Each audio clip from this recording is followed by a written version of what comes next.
Our first stop of the day finds us at the tree, which we'll take a picture of in a minute.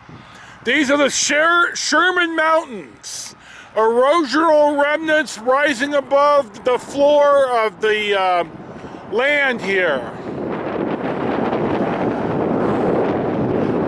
We're on Interstate 80. We're in Albany County, Wyoming.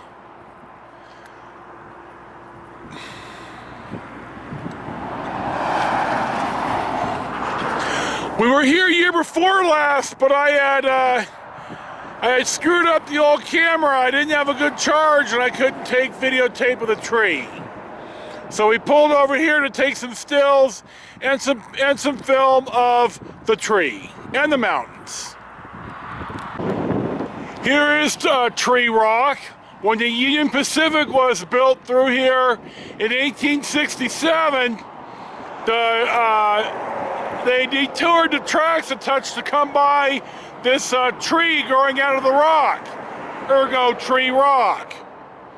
Then when the railroad built, when they rerouted the train, this old grade became a wagon road and eventually Interstate 80.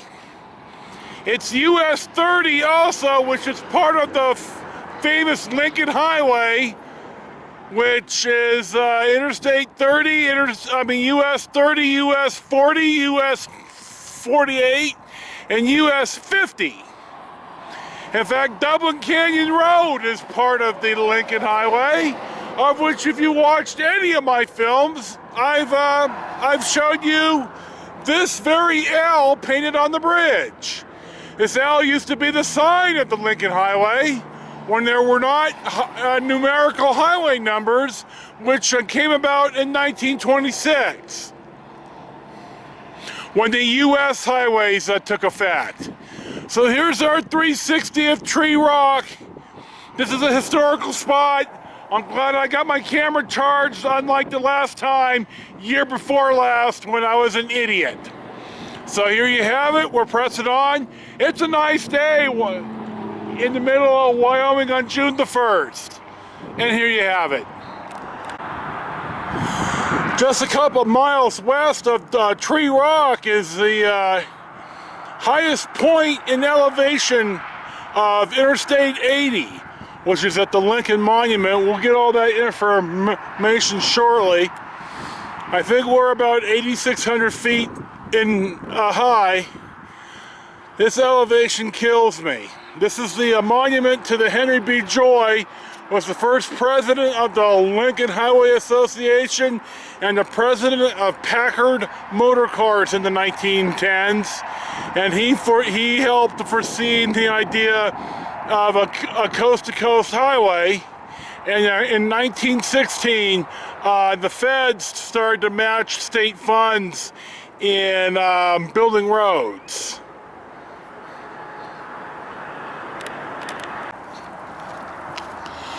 Here's a bust of President Lincoln.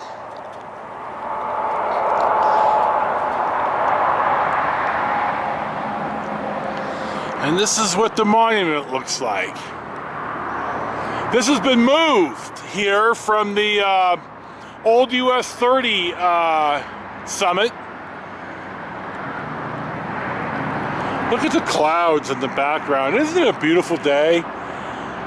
It's great to not work, isn't it, boss? You know, I can't imagine never going back to work. You know you want to. Oh, secretly in my heart, yeah. This is all just a fool's life. Work will set you free.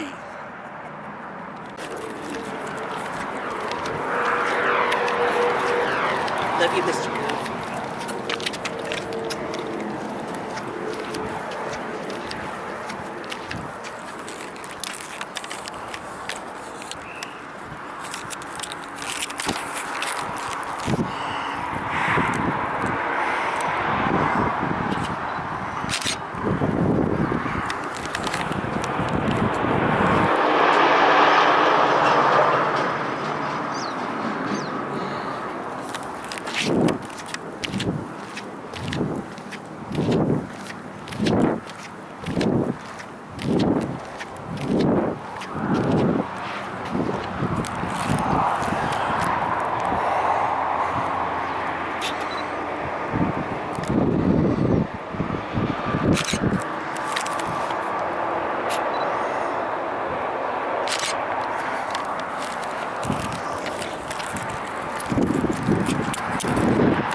Now we're looking at the sign here, or the plaque, and it talks about the Lincoln Highway traversing from Times Square to the Golden Gate Bridge, but we know that's not true, because the Golden Gate Bridge wasn't finished until 1936, and the Lincoln Highway was here decades earlier.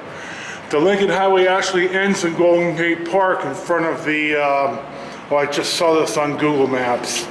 I think it's the Palace of Fine Arts, but there's a plaque there at the fountain across the street from the palace that is the actual beginning of the Lincoln Highway, or the end, depending on what you're looking at. Here's our view from inside the rest area.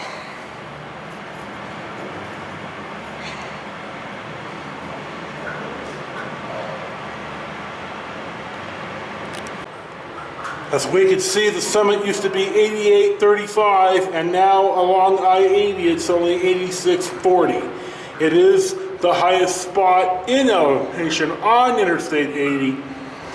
Donner Pass is only 7,200 feet or so. Here's our side view of the Lincoln Head. The gal inside said that they are taking the head down in July for maintenance and refurbishing. So I'm glad that we're here in June. I also told them that the sign was wrong, and I explained it to them. And they took some notes, but it's not like you're going to change the sign, but they really ought to, because the sign is wrong, and it bothers me. So here's looking to the north from the summit and the rest stop here. It's really nice inside. The people are nice. This is a sharp stop. You should stop here if you're ever out this way. I feel real crappy today. I think it's the elevation and my allergies are killing me. It's going to be a struggle to get the Rock Springs, but I took a couple of Norco and a nausea pill, so I think we're going to be okay. Here's some scenery to look at. You still see some snow on the ground. In fact, it looked like from earlier in the day, it looked like there was fresh snow on some of the tops of these mountains.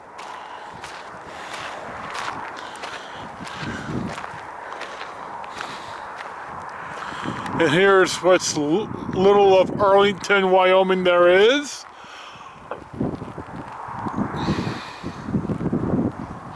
This is such a pretty state, we need to come back. Hey, there's bears right there. I'll be damned. I bet this used to be a campground too. You could tell by that A-frame building. Anyway, we're pressing on. Our camping spot for the next 3 days here on June the 1st of 2015 finds us in Rock Springs, Wyoming at the Sweetwater Event Center. Now all this brown fencing separates the two campsites. So there's two campsites in between each of the pieces of fence, and then perpendicular to that is, and I don't know why that they did this, but I'll show you in a second, but they put all the hookups in the back, which is great for fifth wheels, but not for me. So we're not going to hook up our sewer, and I had to use the extension. There's my baby boy. I had to use the extension on the water hose, a second water hose, which is why you always have at least two water hoses. And then I talked about the 30 amps. You see the pigtail. Now it has a 50 amp male and a 30 amp female. And then at the end of my cords with the extension cord is a 30 amp male. So we're able to tap into the power off the 50 amp plug with the 50 to 30 amp converter. Now the only other time I've seen this, well, I use this is in Carson City when the 30 amp plug wasn't working right and they had power problems, so they just had us use the 50 amp plug and it worked out fine. You can see I got the extra hose right there. Inside that little black pedestal are 20 amp regular 3-prong plugs. The wind's starting to pick up. Look at the clouds. Hope you can hear me. We're gonna stay here for a couple days. We made it here. It was a long, arduous trip for us both, but we're here. And there you have it.